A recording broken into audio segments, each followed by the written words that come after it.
Red 2 standing by, all 4 lit, and in the green, welcome back to Bomberman 64. We have saved 3 worlds. The 4th one, White Glacier, will open the way to Black Fortress upon being cleared. Let's get started with Blizzard Peaks. I'll need to pick up a few items because this is a new session. There we are, full power bombs already, but we only have 2.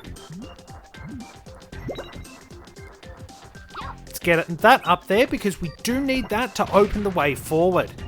Obviously, don't go into that avalanche, you will die.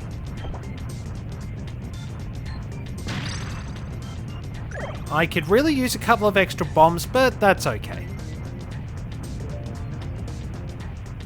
If we quickly make our way up here, in there is the first of our gold cards.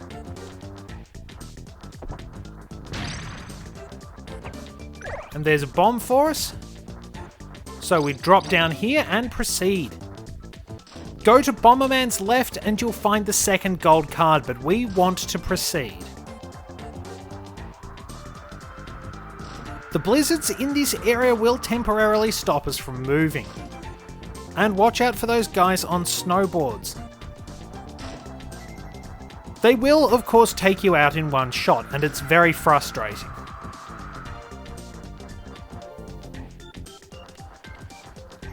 So we'll need to make our way up this hill. Fairly steep going.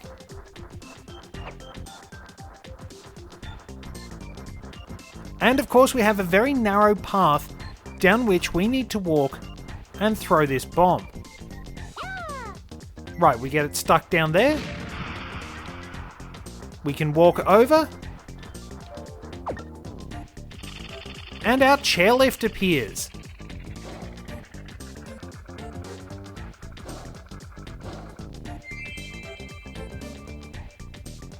So there is a Sirius down there if you want to head over and talk to him. I think there's a pathway that will lead to him.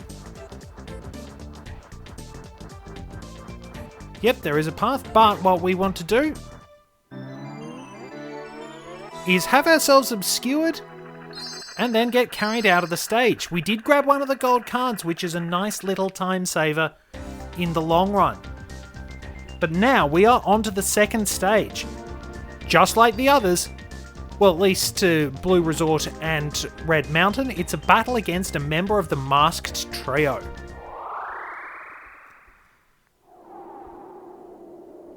Now that's pretty impressive to just be able to stand there. But this is Regulus.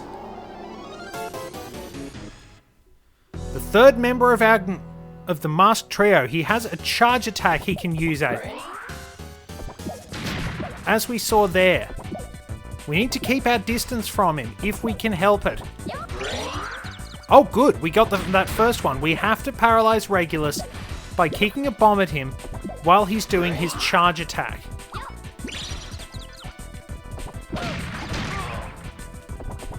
That was unfortunate. I was hoping to get him caught in the pump bomb's explosion, which is the next thing we'll have to do. I nearly killed myself then.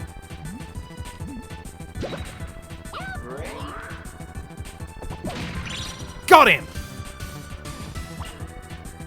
Not bad. I underestimated you. However, you've upset me. Prepare to meet your fate. That said, with all his talk, he does just sort of disappear. I'm surprised I got through that fairly quickly. Very nice timing with that pump bomb. So that wraps up the first part of White Glacier. It's a bit easier and less precarious, in all fairness, than some areas of Red Mountain. Now we'll be going back in here to get the gold cards, and as always there'll be a little bit of post-commentary. See you then! So today's little discussion is going to be about ice levels as we grab 2 custom parts and the last 2 gold cards. Now I admit I've been flubbing this because, I'll admit to a degree I like a lot of ice levels, but there's only so much I can do or say with that. I can certainly complain about ice physics until the cows come home because I'm pretty sure most gamers hate it. You basically have to learn how to play the game all over again, and to quote a very great man, Instead of you fighting through, your controls are fighting you through the whole darn stage. That's the really frustrating part about ice physics, that I feel they tend to artificially inflate the difficulty rather than being a meaningful challenge. And then of course there's the ridiculousness of purely frictionless ice where you just shoot straight ahead until you collide with something in front of you, then you can take a step and just slide off in another direction. Interestingly enough, my first encounter with that was indeed in Gold and Silver, because that was how you navigated the ice path. It's been the easiest way of establishing ice physics in the Pokemon games, I suppose. Of course, ice isn't particularly well regarded, at least not as a defensive type, because it only resists itself. Ice has a terrible time as a defensive type.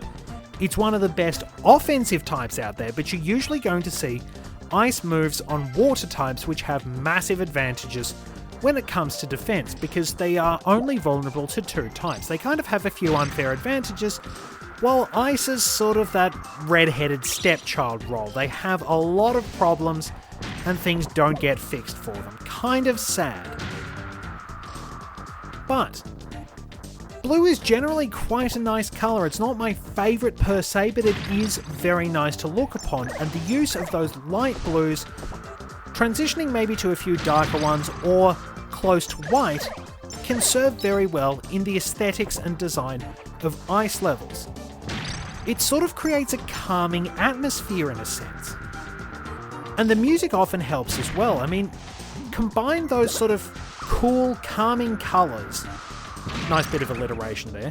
The cool, calming colours of ice levels with music like the theme from Phendrana Drifts, or for example, In a Snowbound Land from Donkey Kong Country 2, and you will get some beautiful atmosphere. You can actually get some of the best designs in video game levels if you can put up with all those annoying ice physics. And when they don't have them, hallelujah, you've got some magnificent levels there. For example, the ice cave levels in Donkey Kong Country and Donkey Kong Country 2, if you'll excuse me for a bit, that particular one, that had the remote bombs in it. Quite well hidden. But when you combine sort of the ice aesthetics without ice physics, you will get some really, really beautiful results for level design. Now we know that ice levels are usually going to pop up somewhere along the way in platforms. They're pretty much one of the Mario series' stock standard level structures. You've got your grassland level, desert level, water level, forest level, maybe the cloud-based level, and of course you've got things like the ghost houses popping up, you've got lava levels, but ice levels will generally pop up, and they will often have very beautiful effects, probably to counteract the potentially frustrating elements of ice levels. Ironically enough, for this being a potentially frustrating ice level, I had nowhere near as much trouble as I did with Red Mountain, probably because I took too many stupid risks in Red Mountain. So the death montage at the end of this isn't going to be very long, and I just kept the original commentary in there. But yeah, overall I would probably say I have a lot more to like about ice levels than I do hate them. I mean, I will always have a problem with really janky controls. It's one of the reasons why I hate the Mario Kart series.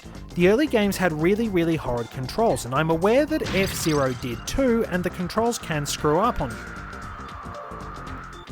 But compare anti-gravity rocket sled travelling at 1500 kilometers an hour with go-kart with actual racing tyres travelling at 60 kilometers an hour, and Mario Kart should not have janky handling. But speaking of something that's janky, watch the right of the screen for the snowflake. So yeah, note that little counter there. It is entirely possible for the 30th enemy to be the one that walks off the edge, subsequently costing you a gold card. You'll have to do it all over again, just like I did. Now, our custom part, the second one, is kind of tricky. Make sure you land on this little platform here and set up some bombs. You will definitely need the remote bombs. Do not detonate them until you are actually on that platform. you can see in the top right corner just above our gem display. Stun the snowman if you need to, you can throw him off the edge. But basically drop down there, and in there is our custom part.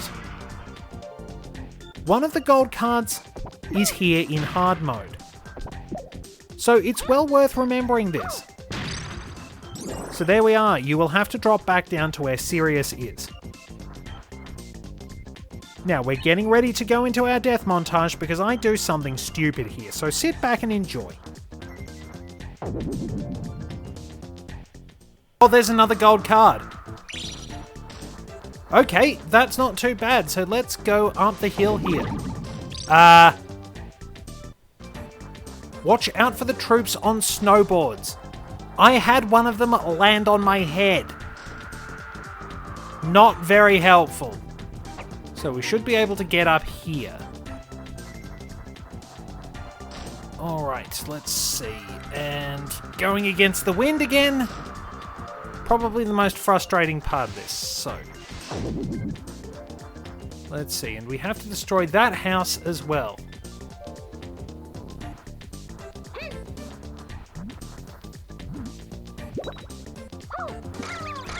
Oh, that hasn't gone well. So while we're up here, what we'll want to do is get a pumped bomb ready.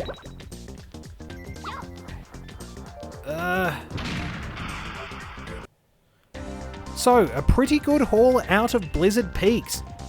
For the next episode, on the other hand, we may be in a situation where ice physics happen to be the least of our problems. But we'll see what happens then. As always, thank you very much for joining me. Until next time, this is Red 2 returning to base.